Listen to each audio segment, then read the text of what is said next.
আদত পরিবর্তন করবেন কিভাবে? তো কসম করতে পারবেন আল্লাহর নামে। এই মুজাহাদা পিরিয়ডের মধ্যে আল্লাহর নামে কসম করতে পারবেন কেন? তো আল্লাহর নামে কসম করা হচ্ছে মানে হচ্ছে মানুষ আপনাকে বিশ্বাস করে না। যেই ব্যক্তিকে মানুষই বিশ্বাস করে না সেই ব্যক্তি আল্লাহর বিশ্বস্ততা অর্জন করতে পারবে না। এরপরে কি করবে? সব সময় সত্যের মধ্যে থাকতে হবে। তাইলে সত্য কথা বলতে গেলে মিথ্যা পরিত্যাগ করতে হবে, একটা ছাড়তে হবে, একটা নিতে হবে। আদতের মধ্যে মিথ্যা চলে যাবে, সত্যবাদিতা ঢুকবে। এরপরে আদত পরিবর্তন করলে কি হবে? ওয়াদা রক্ষা করবে, কোনোভাবেই ওয়াদা ভঙ্গ করা যাবে না, আদত পরিবর্তন। এরপরে মানুষকে আগে গালিগালাজ করতাম, এখন গালিগালাজ করা যাবে না। এরপরে কথায় কথায় মানুষকে বদদুয়া দিতাম, তো এখন জুলুম করলেও বদদুয়া করা যাবে। হুজুর গৌসুল আজম যিনি কাদেরিয়া তরিকার বাণী, উনি আমাদেরকে শিখাচ্ছেন তরিকতের আসল জিনিস। এরপরে কি? কোন কারণে, যে কোনো কারণে আহলে কেবলা, যারা আহলে কেবলা আপনার মসজিদে নামাজ পড়ে, আপনার জবাইকৃত জিনিস খায়, তাকে আপনি কোনো কারণে কাফের বলতে পারবেন না, কাফের বলতে পারবেন না। এখন যে রাস্তায় দাঁড়িয়ে কথায় কথায় যে কাফের বলা বলি করতেছেন, হুজুর গৌসুল আজম আব্দুল কাদের জিলানী বলছেন, আমার এই মুজাহাদা পিরিয়ডের মধ্যে নতুন ছাত্র যারা জয়েন করছে তারা কোনো কারণে আহলে কেবলাকে কাফের বলবে না, বুনিয়াতুত তালিবিন। এরপরে কি করতে হবে? আগে আমার দৃষ্টি দিয়ে অনেক হারাম জিনিস দেখতাম, এখন দেখা যাবে না। এরপরে মানুষের উপর বোঝা হয়ে যাব, মানুষের উপর, এটা একটা খুব খারাপ জিনিস, বোঝা হয়ে যাও, মানুষকে ডিস্টার্ব করা, এটা করা যাবে না। এরপরে লোভ, মানুষের কোনো কিছুর কারণে লোভ করা যাবে না। এরপরে কি? ভদ্রতা, আত-তাওয়াদু, যেটা তাসাউফের একেবারে আপনি মনে করতে পারেন হাড্ডি এবং রক্ত সুফিবাদে, সেটা কি? আত-তাওয়াদু, ভদ্রতা। হুজুর গৌসুল আজম বলছেন, জানেন ভদ্রতা কি? ভদ্রতা হচ্ছে প্রত্যেক ব্যক্তিকে নিজের চেয়ে ভালো মনে করা, প্রত্যেক ব্যক্তিকে নিজের চেয়ে ভালো মনে করা। হুজুর যদি ছোট হয়, ছোট হলে মনে করবা সেই ব্যক্তি ছোট মানুষ, গুনাহ করতে পারে নাই, এই জন্য তোমার চেয়ে ভালো। হুজুর যদি বয়সে বড় হয়, তো বলবা যে বয়স যেহেতু বেশি, সওয়াবের কাজও বেশি করেছে, নামাজও বেশি পড়েছে, সেই কারণে তোমার চেয়ে ভালো। হুজুর যদি নন মুসলিম হয়, অমুসলিম, তো অমুসলিম হলে মনে করবা যে মৃত্যুর সময় কে মুসলমান হয়ে মরে সেটা তুমিও জানো না, সেও জানে না, সেই জন্য সে ভালো। রবিউল সানি মাসে আমরা বিশেষ করে স্মরণ করি হুজুর গৌসুল আজম আব্দুল কাদের জিলানী রাদিয়াল্লাহু তাআলা আনহুকে। আমি এখন দুই একটা শব্দ বলবো, আপনারা শব্দগুলোর সাথে পরিচিত হবেন এবং এটা নিয়ে চিন্তা করবেন। যেই কোনো বিষয় দীর্ঘদিন পর্যন্ত সেই বিষয়ের মৌলিক যেই সত্তা, যে মৌলিকত্ব, সেটা আলোচিত না হওয়ার কারণে সমাজের মধ্যে বিভিন্ন ফিতনা ফাসাদ এসে আমাদেরকে ব্যস্ত রাখে। কেউ হাত তুলে, কেউ নামায়, এক একজন এক এক ধরনের কথা বলতে বলতে আমরা ব্যস্ত থাকি ওই বিষয়গুলা ডিল করতে করতে। যেমন রবিউল আউয়াল মাস এসছে, কেউ জায়েজ কেউ না জায়েজ, এটা বলতে বলতে আমাদের রবিউল আউয়াল শরীফ শেষ। আমরা আর মূল বক্তব্যে আসতে পারি না, যেগুলোর মাধ্যমে যুব সমাজের খাদ্য কিছুটা হলেও তারা পাবে, চরিত্রের ক্ষেত্রে কিছুটা হলেও আশার আলো পাবে, বা মূল পবিত্র কোরআন সুন্নাহর যে মূল দিক নির্দেশনা সেটা পাবে, সেদিকে আমরা আর ভ্রুক্ষেপ করতে পারি না। আমরা পুরা রবিউল আউয়াল মাসটাকে জায়েজ না জায়েজের মধ্যে রাখতে রাখতে 1-2 বছর না, 30, 40, 50, 60 বছর অতিবাহিত হয়ে গেছে। আমরা এখনো ওইটার ভিতরে আটকে আছি। আমরা পবিত্র কোরআনের অন্যান্য আয়াতগুলোর দিকে দৃষ্টিপাত করার সুযোগ নাই। এরপরে আমরা পবিত্র কোরআন পড়ি না। একটা হচ্ছে না পড়া, আর একটা হচ্ছে আমি যখন বক্তব্য দিতে আসি তো 1-2টা আয়াতকে টার্গেট করে 60 বছর ফেলে দেওয়া। রবিউল সানি মাস আসলো, রবিউল সানি মাসের ক্ষেত্রেও আমরা বেলায়ত, আল্লাহর ওলি, তরিকত, তাসাউফ জায়েজ না জায়েজ কোরআন হাদিস থেকে এটার দলিল দিতে দিতে হুজুর গৌসুল আজমের কারামাত বর্ণনা করতে করতে আমাদের অলমোস্ট রবিউল সানি মাস শেষ হয়ে যায়। মুহররম মাস আসবে, মুহররম মাসের মধ্যে আমরা শানে আলে বাইত রাসূল সাল্লাল্লাহু আলাইহি ওয়াসাল্লাম মুহররম শরীফের মাহফিল করব না জায়েজ নিয়ে ফজিলতে আলে বাইত রাসূল বলতে বলতে ওইটাও শেষ। মাহে রমাদান আসে, কিছুদিন আগেও এই ফিতনার মধ্যে ছিলাম না আমরা। রমজান শরীফ আসার পরে সালাতুত তারাবি পড়বো কি পড়বো না, পড়লে কত রাকাত পড়বো, এই চিন্তায় আমাদের রমজান শরীফও অলমোস্ট শেষ। সর্বসাকুল্যে আমরা যদি সব মাসগুলো একটু একটু নজর দেই, শেষ পর্যন্ত যে বিশেষ বিশেষ রাত আল্লাহ আমাদেরকে দান করেছেন, যে রাতগুলোর মধ্যে আল্লাহ আমাদের হালত পরিবর্তন করেন। কি পরিবর্তন করেন? হালত। সেই রাতগুলোর মধ্যে অন্যতম লাইলাতুল বারাত, শবে বরাত। এই শবে বরাতের অনুষ্ঠানেও আমরা শবে বরাত জায়েজ না জায়েজ পালন করব না, কোরআন সুন্নাহর দৃষ্টিতে শবে বরাত, এটা বলতে বলতে ওই রাতও এটার উপর 50-60 বছর অতিবাহিত হয়ে গেছে। আমরা ওই প্যাটার্ন থেকে বের হতে পারছি না। এটা একটা বলয় হয়ে গেছে। বলয় এখন দুইটা হয়ে গেছে, একটা হচ্ছে জায়েজের বিপক্ষে আর একটা জায়েজের বিপক্ষে। যারা, তাদের সংখ্যা এখন বাড়তে বাড়তে অনেক বেড়ে গেলেও টোটাল উম্মতে মুসলিমার 20%ও না। এভাবে ঈদে মিলাদুন নবী বলেন, মাযহাবের কথা বলেন, এগুলা বলতে বলতে মোট কথা আমাদের সময় শেষ, জিন্দেগিও শেষ। কালো চুল সাদা হয়ে গেছে। ক্ষতি কোনটা করেছে? যারা নাজায়েজ বলছে তারা কিছু কিছু লেখাপড়া করে, তারা তাদের এই লেখাপড়া করার কারণে, কারণ লেখাপড়া অনেক বড় জিনিস, যে বিষয়ে পড়েন না কেন মনে রাখবেন, জাতি যদি শিক্ষিত না হয় তো রাস্তাঘাট উন্নয়ন হবে, কারেন্ট যেখানে নাই সেখানে খাম্বা দাঁড়াই যাবে। আমরা মনে করি এগুলা হচ্ছে উন্নয়ন, এগুলা আমরা মনে করি না, এগুলা উন্নয়ন মনে করি। মনে রাখবেন, এটা উন্নয়ন না। উন্নয়ন কাকে বলে জানেন? উন্নয়ন হচ্ছে যখন জাতির চরিত্র পরিবর্তন হয়, যখন কোন জাতির শিক্ষার হার দিনে দিনে বাড়তে বাড়তে সতের দিকে চলে যায়, যখন কোন জাতির সমাজের মধ্যে সমমান, গরিব ধনী সব যখন আইনের চোখে সমান হয়, যখন কোন জাতির সব মানুষ তাদের যে বেসিক প্রয়োজন সেটা যখন সবার সমানভাবে পূরণ হয়, তখন বলা হয় জাতি উন্নত হচ্ছে। জাতি তো জাতি যখন উন্নত হবে, গার্মেন্ট ফ্যাক্টরি করলে সেখানে জুট ব্যবসা বের হয় না? বের হয় কিনা? তো জুট ব্যবসা কি গার্মেন্ট যিনি মালিক, ইন্ডাস্ট্রিয়ালিস্ট, ওনার ব্যবসা কি আসলে জুট ব্যবসা না? এটা তো বায়ো প্রোডাক্ট একটা ব্যবসা বের হয়ে যায়, কিন্তু আসল তো হচ্ছে গার্মেন্টস ফ্যাক্টরি। তো আমাদের আসল ফ্যাক্টরি হচ্ছে এটা। আমার লেখাপড়া বাড়ছে কিনা, শিক্ষার হার বাড়ছে কিনা, চরিত্র বাড়ছে কিনা। মনে রাখবেন, একটা হচ্ছে শিক্ষিত হওয়া আর একটা হচ্ছে সুশিক্ষিত হওয়া, দুইটা দুই ধরনের জিনিস, দুই জিনিস। সেটা আমরা একটু পরে আসব। আমি শুধু আপনাদেরকে বলতে চাচ্ছি, শিক্ষা, চরিত্র, সমমান এবং আমার যে বেসিক প্রয়োজন, জান, মাল, খাদ্য, এই যে বেসিক প্রয়োজন, সেটা যখন সকলের সমানভাবে পূরণ হবে তো বলা হয় জাতি উন্নতি হচ্ছে, জাতি উন্নতি হচ্ছে।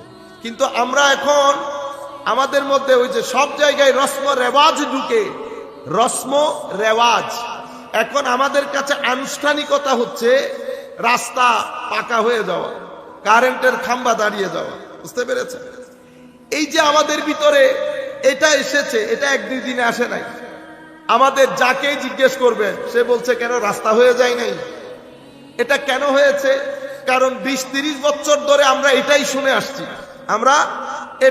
আসছি, যারা উন্নয়নের সংজ্ঞা দেয় তাদের কাছ থেকে আমরা জানতে চাই নাই উন্নয়ন কাকে বলে। আপনারা বুঝতে পেরেছেন?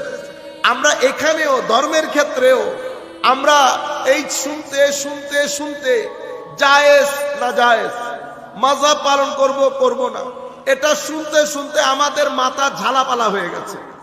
এখন যারা এটার অস্বীকার করে তারা কিছু লেখাপড়া করে, লেখাপড়া করার পরে তারা বাজারে আসে, আসার পরে যখন আপনার সাথে কথা বলে আপনি তার সাথে জবাব দিতে পারেন না। সে এসেছে সিম্ফনি ফোন নিয়ে, একটা সিম্ফনি চাইনিজ ফোন আছে না, ফোন নিয়ে সে বাজারে এসে তার ফোন বিক্রি করে চলে গেছে। আপনি আইফোন নিয়ে বাজারে বাজারে ঘুরতেছেন, আপনার আইফোন কেউ খরিদ করছে না। আপনি শুধু বাজারকে কি বলছেন, আমারটা আইফোন, আমারটা অনেক সুন্দর ভালো ফোন। আপনি ভালো ফোন বলে লাভ নাই। আপনার আইফোন কেন ভালো সেটা যদি আপনি না জানেন, আপনি আপনার আইফোন বিক্রি করতে পারবেন?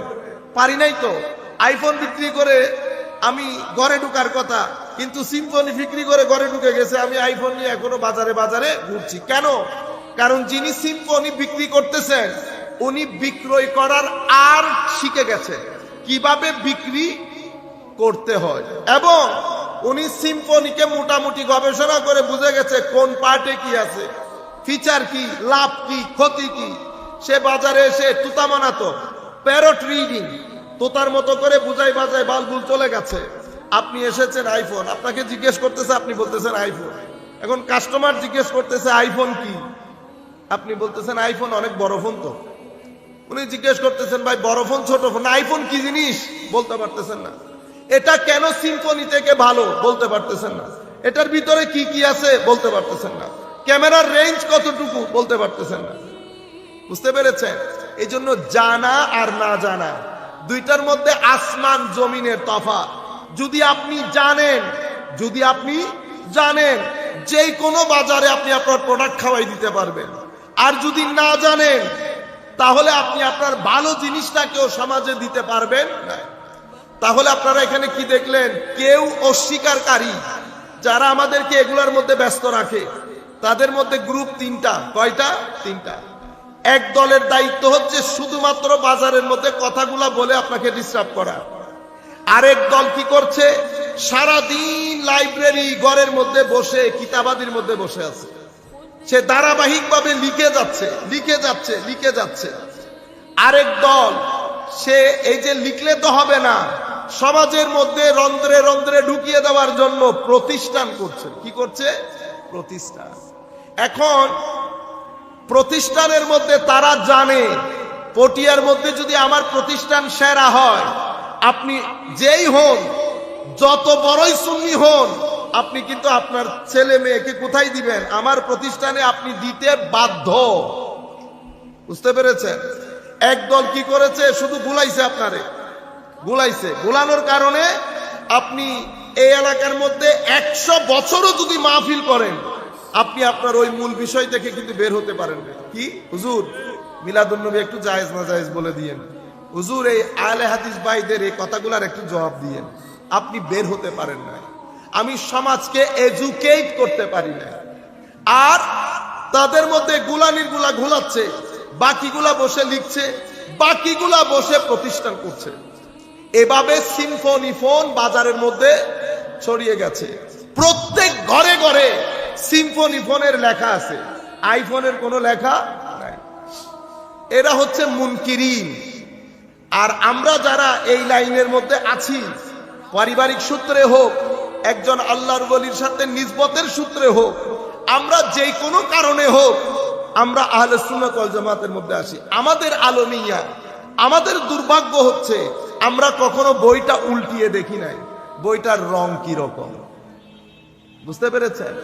আমরা জিন্দেগিতে পড়ি নাই।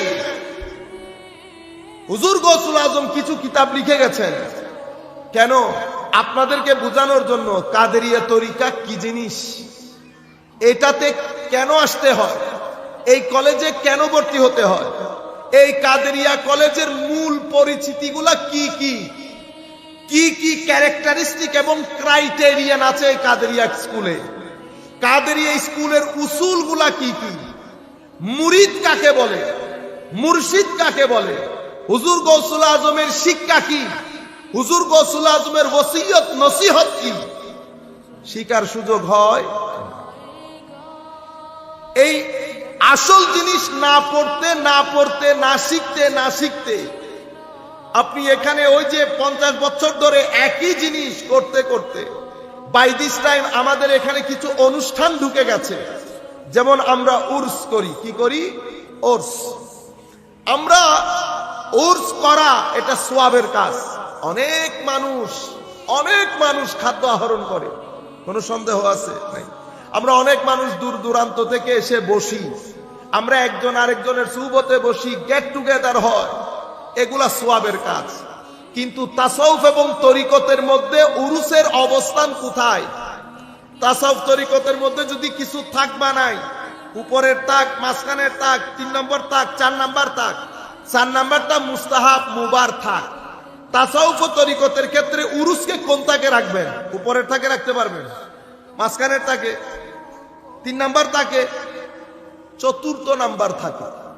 কিন্তু আমরা এই বিষয়টা আমাদের কাছে তাসাউফ এবং তরিকতের মূল বিষয় হয়ে গেছে। কেন? একটা দীর্ঘ সময় চলে যাওয়ার কারণে লেস ইম্পর্টেন্ট জিনিস আমাদের কাছে ইম্পর্টেন্ট হয়ে গেছে এবং আসল জিনিসগুলো হারিয়ে রসম রেওয়াজ,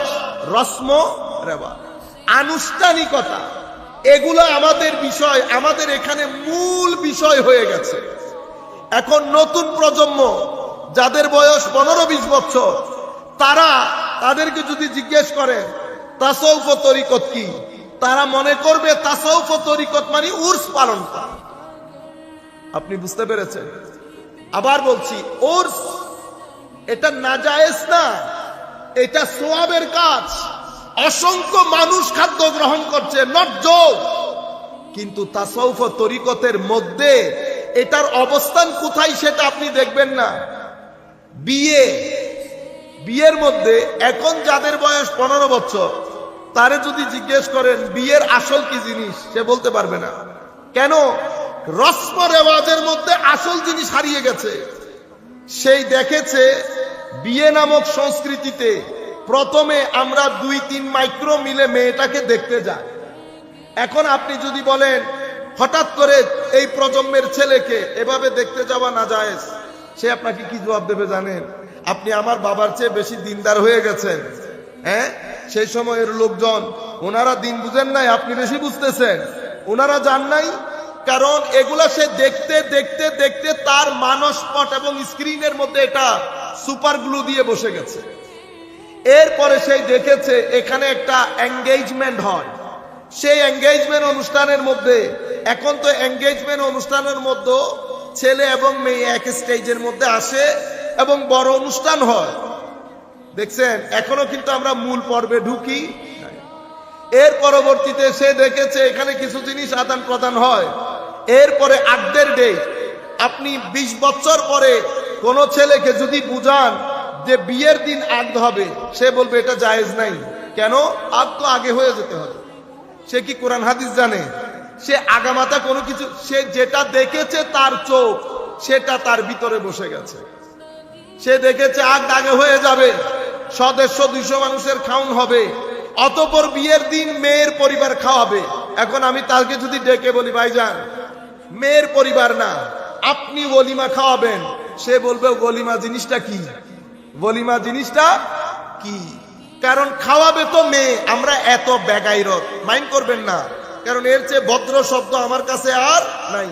কারণ এই জিনিসের, এটার যদি হ্যামার দিয়ে বাড়ি মেরে ভাঙ্গা না হয়, হ্যামার দিয়ে বাড়ি মেরে ভাঙ্গা না যায়, এবং নির্লজ্জ লজ্জাজনক শব্দ যদি ব্যবহার না করি, আমাদের এই যে ঘুমের মধ্যে আমরা আছি, এই ঘুম থেকে চোখ আমাদের খুলবে না।